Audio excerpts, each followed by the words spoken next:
And it's not like he has, you know, I don't know, 6-9 of clubs or something, where just not a lot of good 2-barrels. Besides like a 7, I guess.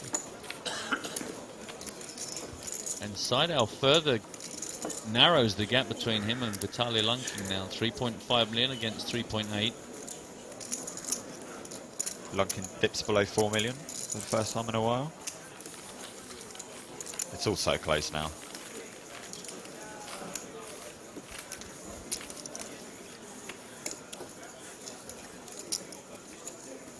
Don't forget, guys, we know you're all enjoying the commentary coming from Steve. If you've got any other non-EPT related questions, if you've got anything else you just want to throw at us, hashtag EPT Live, email nuts@pokestars.tv, make the most of his time here. Anything you want to ask about your own game or any other games you've seen?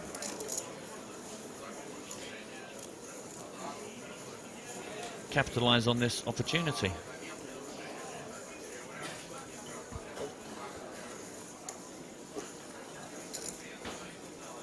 That's always a pretty hand on the button. Yeah. Packed with potential. If he gets 3-bet now, would there be a sort of hand in this spot that you could, you know, 4-bet jam? I'd be more, if he gets 3-bet, I would expect him to just take a flop and then look to be shoving the flop. Like, you're going to connect a lot anytime the board comes middling cards. You know, like, you could, like, it makes sense to flat 9-10 suited there, but if you had, like, deuces, you know, that's obviously, like, a really standard hand to just shove pre-flop, because you're not going to connect with the flop.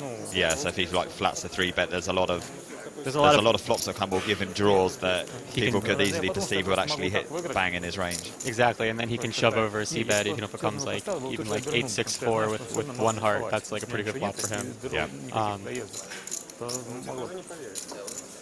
He's like very likely to flop a gutter or pair, and then the board like the ace side like ace king 4. You know, he'll just fold with a c-bet or something. So thanks to Benjamin for the call for questions.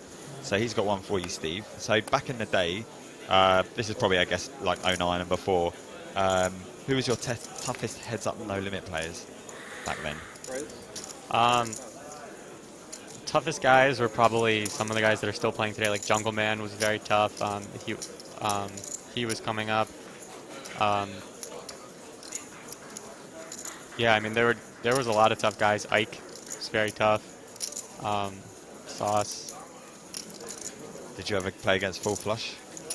I played a little bit against Full Flush, nothing extensively, but we played maybe like 2 sessions versus each other. He was tough, and I played him right before he went on like a tear, so I kind of played him, and then I realized that he was somebody like smashing, so.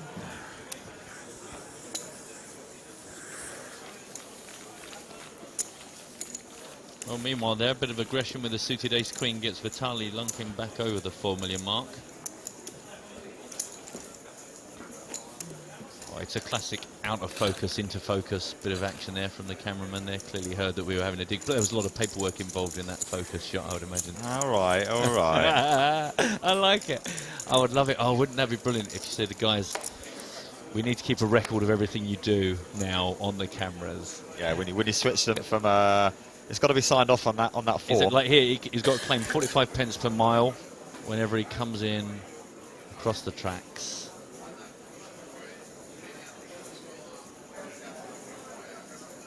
Going to be a little bit more paperwork from now onward, boys, but it's for the best. There needs to be a record of it. It's for the end of year records. We've just got to put in how many miles you actually rolled. How many inches cumulatively you went backwards and forwards. Ace-queen suited is the hand of the hour. Interesting to see. He's definitely feel comfortable where he's inducing. 2.4, 2.5. Mike's going to be defending pretty wide. He's lucky to not look down at something. Like if he had, you know, 10-8, he'll call 10-7 suited. King 5 suited, all hands you kick a flop with. That's the thing, even sometimes when you get 5 high, you're running good. Yeah, for sure. Because you don't know what your opponent's got. We had the benefit of being able to see the cards there.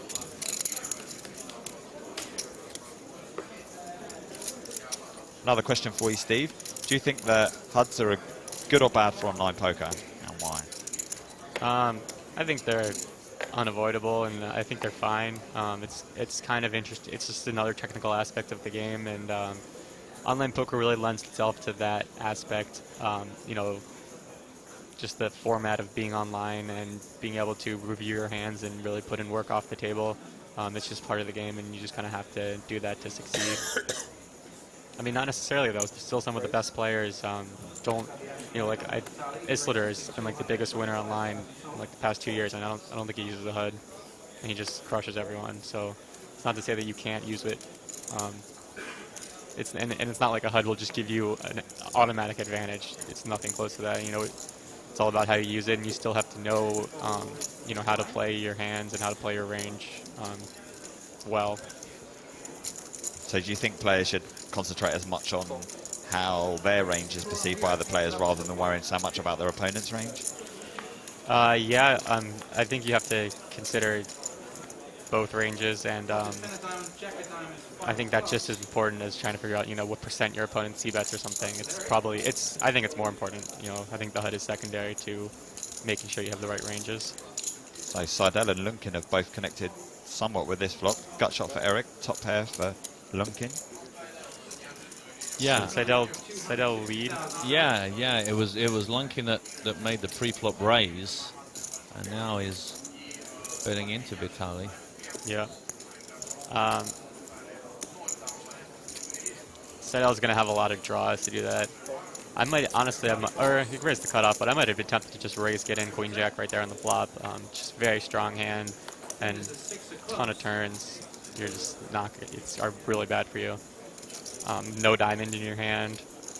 There's just a lot of draws that Seidel maybe would bet 3-bet all in with, or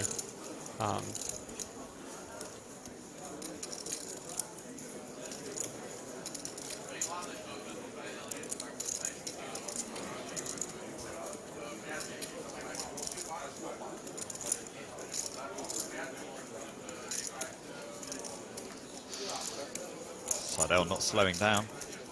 yeah, Seidel's been playing very aggressively. We saw him 2-barrel the Queen 9 on the Ace King, and now he's barreling his bottom gutter. It's one of the worst equity draws he could have in the spot, considering there's 2 flush draws and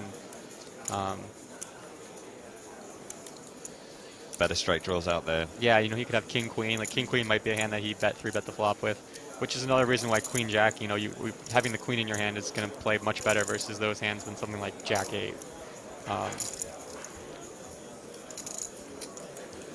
So we're expecting a shove from Lunkin here? I would think so, yeah. I think at this point there's just too many draws. The river is going to be too tough to play.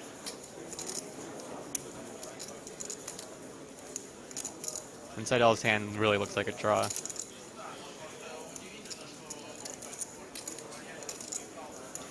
I mean, it's another advantage too. If you do peel off the blank turn, you get a second barrel, which is very profitable to shove over. So it does go both ways. But you could do that with another hand, maybe something with a diamond in it or something. King Jack with the King of Diamonds. Just elected to call. Yeah. I mean, now there's pot behind. Like if it comes a diamond or something, and Seidel decides to bluff and he folds. Ooh, That's an interesting diamond. That is interesting. Lunkin's not going to fold now. Seidel might go for it though.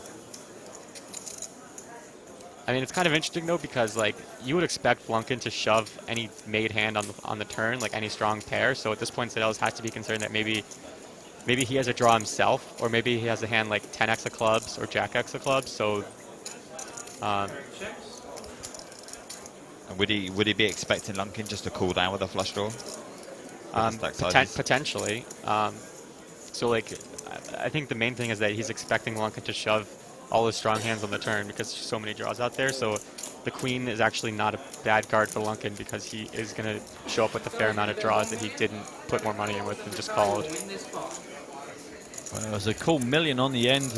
Obviously, Eric folded, but that's a massive impact on the leaderboard. 5.2 million for Vitali now, and it takes Eric back down into 4th spot with 2.1 million. Oh. Wow. When Eric plays that big on the turn and you're saying Eric's hand now looks like a draw, could he not also be like having a hand similar to Vitali's and he's just trying to like get as much in there as possible? He could. I mean, with 30 big blinds, like any strong jack is going to be kind of playing like the nuts. So if he had like king jack, that he could play that with the nuts and just bet. I think just leading out, like he's not going to lead out with a 10. So at this point, he either has a jack or better, like a good jack or better, or a draw of some kind. And there's just so many gutters, 9-7, 8.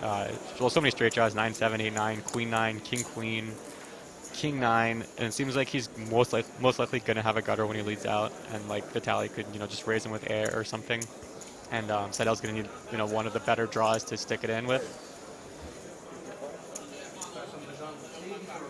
That being said, like Vitali has been playing pretty straightforward, so if he did just have a hand that missed, Seidel is going to show a profit by leading, and he also is prepared to bet 2 streets with, so like him betting the flop, he's inducing a call from a 10, and then betting the turn, and he'll profit from getting the 10 to call the flop and fold the turn.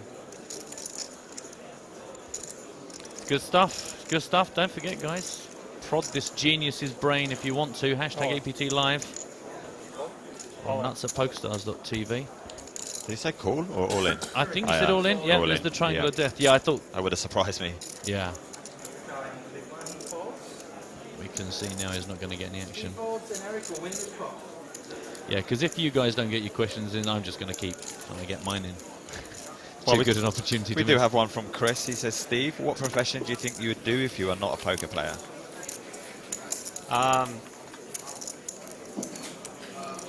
That's a good question. I don't know. I'm just going to say astronaut because I can't think of anything else. Fireman. A professional dog walker. Yeah, I mean, that'd be pretty awesome. That's an interesting question from Jake. Steve, he says, what would you say is a fundamental thing a lot of players overlook? And I guess that's more pertinent now than ever because there's such a bombardment of HUDs and statistics and, all the different sort of, 20 years ago there was only a few basic kind of these are the things you must know for poker. But what gets overlooked these days? I think probably what gets overlooked is just the earlier street decisions that really set up the whole hand. I think I mentioned this yesterday, but I think oftentimes it's the flop or the turn where you really make the decision about the hand, and like if you're playing those streets correctly, the river kind of falls into place. That's right. We were talking about like multi-table tournament strategy, and saying the pre-flop is kind of the big deal because that sets you up for how good your decisions are down the line. Exactly. I mean, you have to put yourself in the right spot, the right ranges, such that you cover all the different board textures, and then like based on your coverage on different boards, you can choose to continue with certain hands or choose to fold certain hands. Do you think a lot of players make a decision pre-flop that tends to be a mistake and then compound that decision, get themselves caught up in a hand that they should just let go post-flop? Yeah, I mean, I think that happens to all of us actually. Sometimes you compound your mistakes and you make one mistake and then you just compound it with other mistakes, trying to, you're in there with a hand you shouldn't be with, and then things just go bad after that, I guess. Because post-flop discipline it's hard. You can sort of have your range and stuff pre-flop, but say, okay, I'm going to call this hand, but I'm looking to hit a draw here, not top pair, and then suddenly you hit top pair and you can't let go of your hand, even though you don't match up well with your opponent's range. Yeah, I mean, you get put in spots where like your hands, might seem strong, but then it just ends up you with just a weak hand in comparison to your opponent's range, and doesn't go over well. Convince yourself that your opponent's bluffing just because you don't want to release top pair. Yeah, I mean, I think the most important thing, that we could overlook, is just basically not playing like weak ranges, like not putting yourself in a situation where you mostly have weak hands or a weak range, like a weak draws, weak hands, and people can just attack that, and you want to make sure that you have strong hands in all spots. Here's a bit of fun. If you're wondering what Steve looks like, if you're not familiar with him, if you Google image search Steve Silverman, you will see exactly what he looks like. If I show you what happens, is that's the first image you get. That's you just chilling, in the front room. Yeah, That's you out in the garden, just taking things easy. See, this is what Steve did when he Oh, took yeah, a break from poker after '09. He just hit the gym, In the gym. got on the Yeah. steroids, bulked himself up. You might find that there's a couple of images before Steve, the real Steve Silverman, appears. There's a different Steve Silverman who clearly invested all of his time in a different hobby. Is this a Poker real just got in the way of the gym. Exactly. Is this a real decision for Mr. Lunkins? Does he really want to race? I don't think he can call. I mean, I think I would call with 4s and possibly even 3s, although probably fold. But I think deuces you can't call for 21 blinds. I'm really curious about that. Like, why would 3s or 4s be such a decision twist for you against the deuce? You can dominate. You can get it in with 80% equity versus the smaller pairs. You can get it in with good equity versus suited aces. It just like every extra notch just helps. Yeah. Okay. Yeah, it's a lot. Interesting that also Steve O'Dwyer just didn't try to induce with the ace 10. He just It's crammed. enough. Yeah, a bit of an intent of attack from Steve. It's got to that point where if he fancies it, he's just going to not muck about and get the chips in there. Exactly. And I think with the ICM jumps, it makes you're a lot less incentivized to induce action. Like even if maybe he 3-bet and then Vitaly decides to shove deuces because he feels he has fold equity, it's just not really a good result for you. Like getting him to fold the deuces pre-flop and just relinquish all his equity is just much better for you. Миллион, а там начали считать. Да, это There's the support mechanism on the миллион, rail. сомневался уже. No. Look at that man holding that other man's shoulders. What a beautiful, beautiful gesture. Or is that just to keep him down so you can see over his head? He's just very light. He's just afraid he's going to float off. Float off. Yeah. Very, very high percentage of helium. Some of these. Well, we said it was a trailers. spaceship, you see, so there's still a little bit of, A little bit of the old anti-graviton milk. That's the one.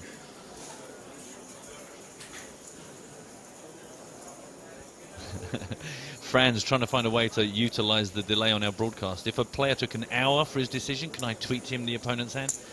Don't think the TD will allow an hour, even though Eric has actually pushed the clock pretty hard in the last couple of days on some of his decisions.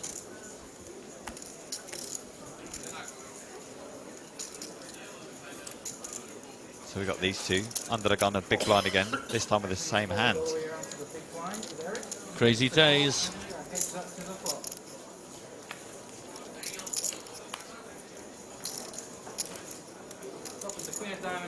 I wouldn't be surprised to see Eric win the spot because Lunkin just hasn't been c-betting and it seems like Eric's going to bet a lot of turns. Definitely any 7, 4. Yeah, so this is... Or Lunkin might actually call the turn here. They both check. I guess Eric felt his hand was strong enough to check call, but... Guess what we're not going to do, Matt? Not going to sing the song, are we? We're not going to sing it. No, let's see. Apparently, though, everybody loves a chop pot. I'm surprised Eric can bet the turn given how he's playing. He's been playing pretty aggressively with his barrels, and given that Vitaly's just been checking behind a lot of like marginal showdown hands, and he's been... I would expect Eric to try to not let him get the showdown there. Do you think he's still been affected by the last hand he played, or it didn't work out well for him, betting his gut shot? Definitely could be. You get deflated after that, and you just kind of maybe you just lose your momentum or your confidence to bet the turn, and he just checks. Whereas if he had won that pot, maybe he would just bet the turn, feeling more comfortable about it. I guess that's one of the biggest challenges in poker is to completely forget what happened and take this hand in isolation about what you should do rather than be directly affected by what's just gone on before. Yeah, it's so difficult, and like when things are going poorly for you, sometimes it's just like you feel like your opponents can just see your cards, and it's like you have to really tell yourself, it's like, no, they can't see my cards. They're in the same situation that I'm in. But like when you're running bad or things aren't working for you, it's just so difficult to just take yourself out of that and just, remind yourself that you need to continue playing your game.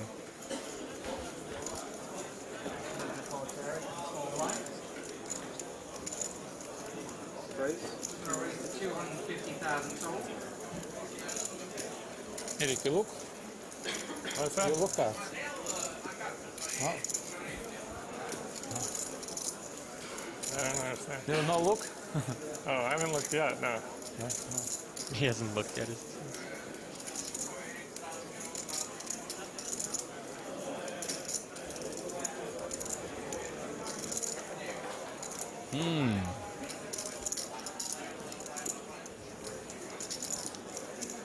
So Seidel's the effective stack here with about 25 big blinds.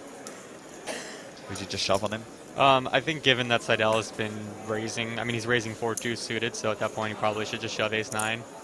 That being said, I'm not surprised that Lunkin just calls, given how he's been playing.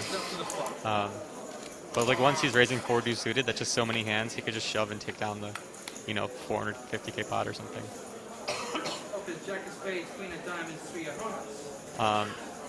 It's actually not a bad flop for Seidel. He has, backdoor flush draw, backdoor straight draw, so he has like pretty effective 2 barrels. It's definitely a much better flop than if it came like 8-jack queen or something like that. Or even like 5-9 king.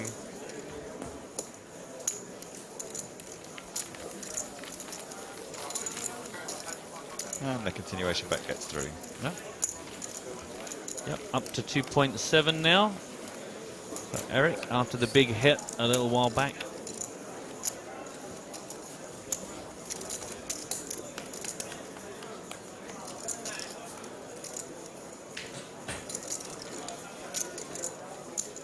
Are you one of these players that has a favourite hand at all?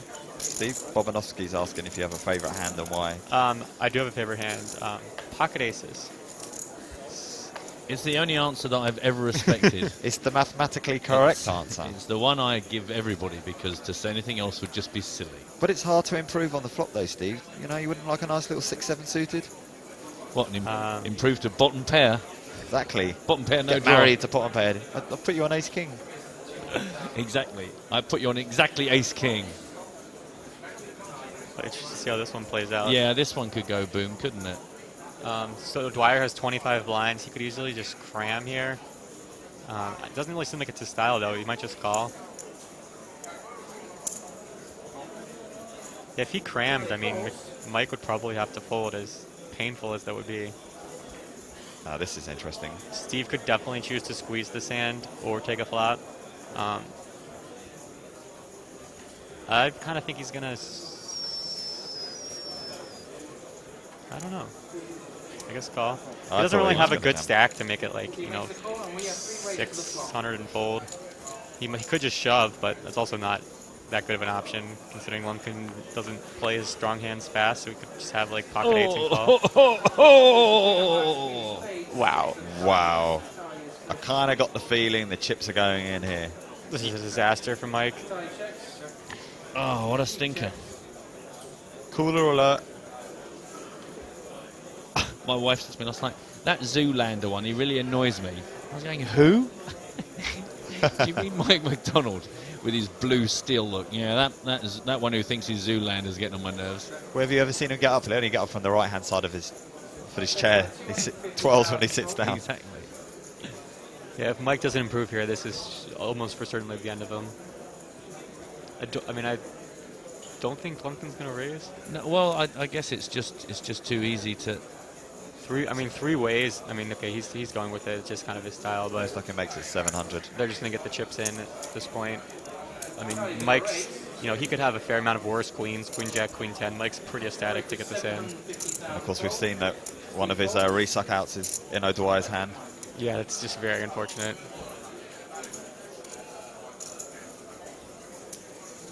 Blue steel.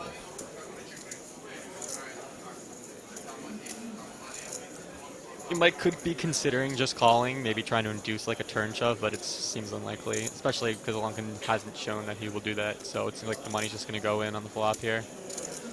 The reasons to just call would be like if Lunkin does have a queen, he's always shoving the turn. So sometimes you get him to shove the turn with like a bluff, or like if he has like 10 jack, maybe the turn's a 9.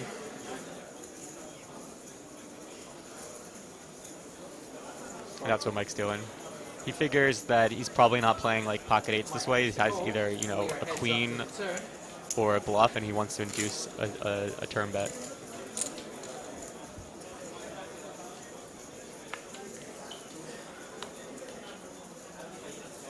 And he's just gonna snap it.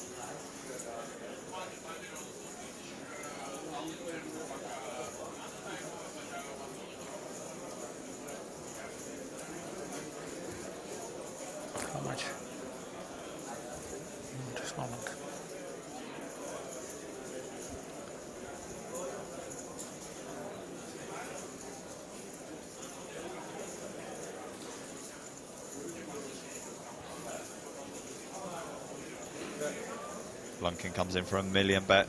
Yeah, so at this point now, Mike's just going to put the rest of the chips in. He bets 1 million total. 1 million.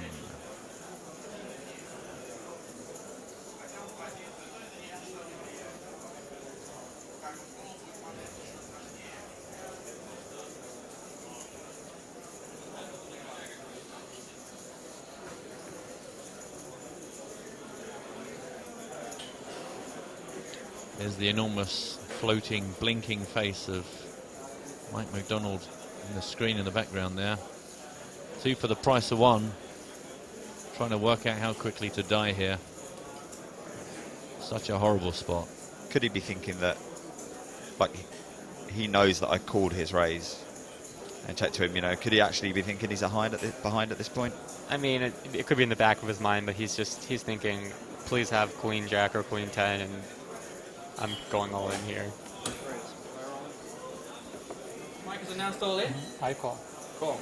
Oh. And Vitaly makes the call. We go down to a showdown. Unlucky, Mike. Unlucky. Sees the bad news. Yeah, it's sometimes when we get a final table like this, the players are so good you do kind of need a bit of a blow up with the cards to make something like this happen.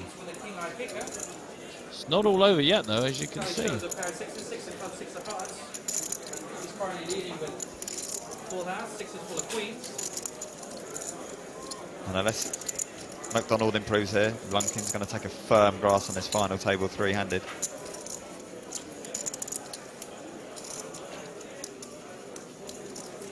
Come on, dealer. Put us out of our misery and Mike's. Oh, he improves the quads. Just for a minute there, I was thinking of, the board's Board paired, paired. but no. In Mike. the worst way possible. But Mike's improved to a full house. What's going on? Full house, no good. No good in this scenario, and second quads we've seen. Oh, it looks pretty dejected. You got a feel for him. If he was a bit shorter, he'd be dragging those hands along the floor. Yeah. Cameraman's going to have a lot of paperwork to fill in once he's followed Mike all the way to the gents. I'm glad we're only on for 2 hours today. That is nothing short of a horrible way for Mike, who yesterday just kept coming back from the dead over and over and over. Obviously 269,400 euros for his pain, but we'll feel that he just got absolutely clocked around the chops with the deck there. But amazing news for Vitaly. Look at that chip stack now, 7.7 million. Plays against Eric on 2.7 and Steve O'Dwyer on 2.2. So an extremely comfortable situation for Vitaly, who's just been solid. It's almost like when he made when we're thinking, does he flat call here, does he shove? And he makes such a standard raise. It's almost like his standard play, which is kind of almost old school in inverted commas. It's kind of refreshing because it's just so straightforward. Yeah, he's doing something a bit different maybe to what the other players are doing. Exactly, is that sometimes we're trying to think about how tricky he has to be to get the most out of it. And actually, if you just go back to basics and get lots of chips in there when you think you got the best of it, everyone else is so busy second guessing themselves that they just give you the chips when the cards do the business. Paul Walsh has reminded us, and that's another hashtag, Death by Quads. Copyrighted by James Hartigan, Yep, I believe. Death by quads. It's another check in the post for James. I mean, he was dead already, so really that was just the icing on the morgue.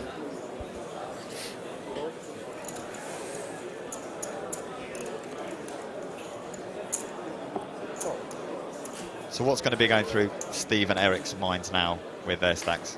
Steve?